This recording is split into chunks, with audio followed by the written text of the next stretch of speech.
எம்எல்ஏக்கு வந்துட்டு என்ன ஒரு ரெஸ்பான்சிபிலிட்டி இருக்குன்றது தெரியாம ஒரு எம்எல்ஏ சிஎம் வந்துட்டு நான் தான் ஒரு சிஎம்னு தெரியாத ஒரு சிஎம்.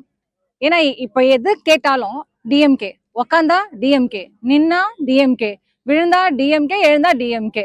சரிங்க, எல்லாமே டிஎம்கே. அப்போ சிஎம்மா நீங்க எதுக்குங்க?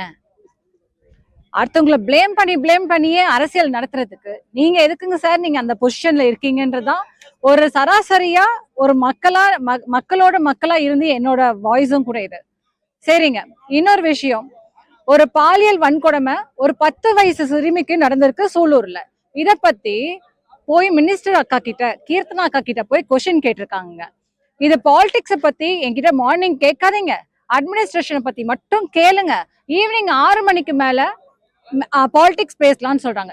ஏங்க 6 மணிக்கு மேல ஆட்டோ ஓடாதாங்க? Seriously I am not sure about. இதுக்கு வந்துட்டு ஒரு எம்எல்ஏவாவோ ஒரு மினிஸ்டராவோ இருக்கணும்ன்றது அவசியம் இல்லை. நீங்க ஒரு விமன் தானே, ஆப்வியஸ்லி நீங்க வந்துட்டு அதோட பெயின் தெரிஞ்சிருக்கணும்ல. ஆல் ஆஃப் சடன் அந்த குழந்தையோட அம்மா மேல அவங்க போதையில இருந்தாங்கன்னு அலிகேஷன் வைக்கிறீங்க. என்னங்க இது நியாயம்? சரிங்க, அவங்க அம்மா போதையிலேயே இருக்கட்டும்ங்க, ஓகேங்களா, இருந்துட்டே போட்டோங்க. அப்படி இருந்து அவங்க அம்மா போதையில இருந்தா அந்த குழந்தைய அப்படி ரேப் பண்ணணும், பாலியல் வன்கொடுமைகள் பண்ணணும், செக்ஷுவல் அசால்ட் பண்ணணும்னு ஏதாச்சும் சட்டம் இருக்குங்களாங்க? கிடையாது இல்ல.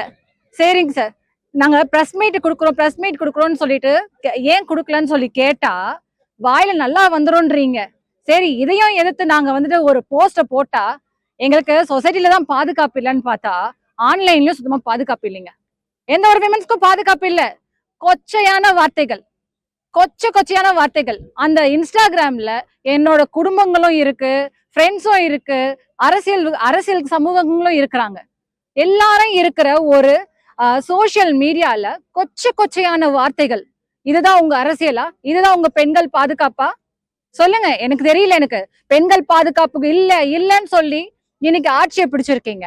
அப்போ எந்த ஒரு விஷயம் இல்லைன்னு சொல்லி ஆட்சி பிடிச்சீங்களோ அந்த விஷயத்த கொண்டு வரதுக்கு தானே நீங்க இப்போ அதை விட ரொம்ப கேவலமான நிலைமையில தள்ளிட்டு இருக்கீங்களே. இதெல்லாம் உங்களோட இதுதானா? சொல்லுங்க. இதெல்லாம் நான் வந்துட்டு ஒரு விமனா இருந்து கேக்குறேங்க. நானும் ஒரு பெண், ஓகேங்களா? சோ அதனால நான் ஒரு கொஸ்டின் நான் இங்க வைக்கிறேன். எனக்கு கண்டிப்பா நீங்க இதுக்கெல்லாம் ஆன்சர் பண்ணி தான் ஆகணும். ஒவ்வொரு பெண்ணுக்கும் நீங்க வந்துட்டு ஆன்சரபிள் தான். ஃபர்ஸ்ட் அக்கௌண்டபிலிட்டி எடுங்க விஜய் சார், அக்கௌண்டபிலிட்டி எடுங்க. நாட் ஓன்லி விஜய் சார், எல்லா எம்எல்ஏஸும் அந்த மினிஸ்டர்ஸும் அக்கௌண்டபிலிட்டி எடுங்க.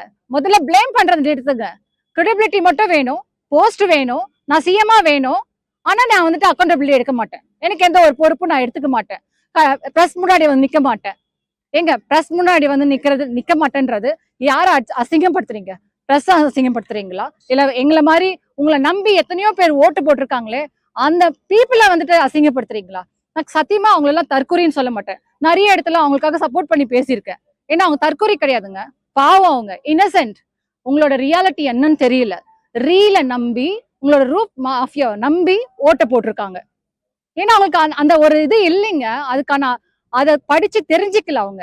ஃபர்ஸ்ட் ஜென்சியா இருக்கட்டும், ஈவன் 80s 90s இருக்கட்டும், ஒரு விஷயத்த நீங்க வந்துட்டு கேள்விப்படுறீங்க. ஈவன் அது நாங்கள எந்த ஒரு கட்சியா இருந்தாலும் எந்த ஒரு பார்ட்டியா இருந்தாலும் ஒரு விஷயத்த நீங்க கேள்விப்படுறீங்கன்னா ஃபேக்ட ஃபர்ஸ்ட் என்னன்றது அலசி ஆராய்ங்க. ஃபேக்ட தெரியாம இன்ஸ்டாகிராம்ல பார்த்துட்டு ரீல்ஸை பார்த்துட்டு அசிங்கமான கமெண்ட்ஸ்லயோ இல்ல தேவையில்லாத ரீல்ஸையோ போட்டு பப்ளிசிட்டி பண்ணாதீங்க. இன்னைக்கு வந்துட்டு எந்த மாதிரி நிலைமையில நீங்க சிச்சுவேஷன்ல இன்னைக்கு தள்ளி இருக்கீங்கன்னா இதோட கான்சிக்வன்சஸ் நான் வந்துட்டு 1 மாசத்துக்கு முன்னாடியே போட்டிருக்கேன் என்னோட வீடியோஸ்ல.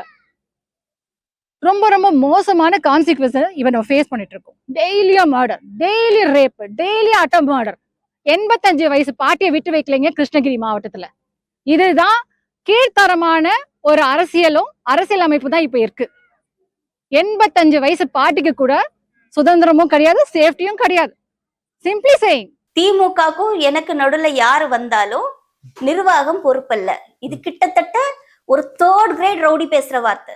அப்போ இவங்களுக்கும் திமுகக்கும் நடுவுல வந்தது யாருன்னா கூட்டணிகள் தான் இருந்தாங்க. நாங்க வெளியே இருந்து ஆதரவு தெரிவிக்கிறோம். நேத்திக்கு அவர் அவமானப்படுத்தினது கூட்டணி கட்சி தான் அவமானப்படுத்திருக்காரு.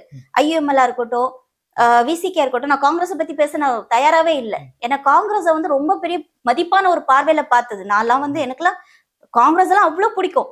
ஆனா இந்த எலெக்ஷன்ல அவங்க பண்ண